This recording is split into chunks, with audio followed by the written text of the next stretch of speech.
Nakipagmatigasan sa mga pulis ang isang dating Cebu City Administrator. Pumapalag siya, kaya 6 na pulis ang nagtulong-tulong na posasan siya.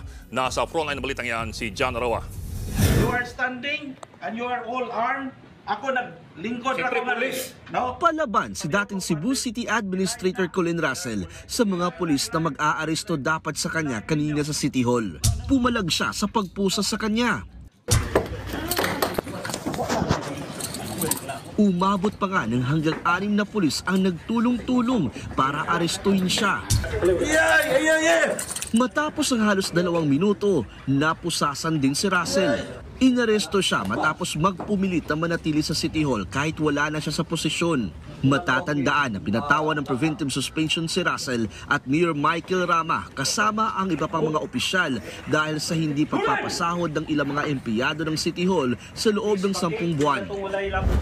Nitong October 2, nagbaba ng panibagong desisyon ang ombudsman na patawan ng dismissal from service si Rama.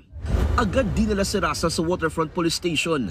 Maharap siya sa kasong usurpation of authority. Posibleng sa Lunes pa siya makakapagpiyansa. Giit naman ng dating city administrator na labag ang karapatan niya. Purely abuso ho ang lahat na makita natin na pangharas talaga, pure to the max. Anong usurpation of authority while you are just sitting down and then it becomes a warrantless arrest? Pinag-aaralan na raw ng kanyang mga abogado ang kasong posibleng isampa sa mga umaresto sa kanyang pulis. Nagbabalita mula sa Frontline, John Roa, News 5. Mga kapatid, Ed Lingaw po, maging maalam at may pakialam sa mga napapanahong balita sa ating bansa. Para sa mas malalimang pagtalakay at paghimay sa mga issue at headlines, tumutok lamang at pag-subscribe sa social media pages ng News 5.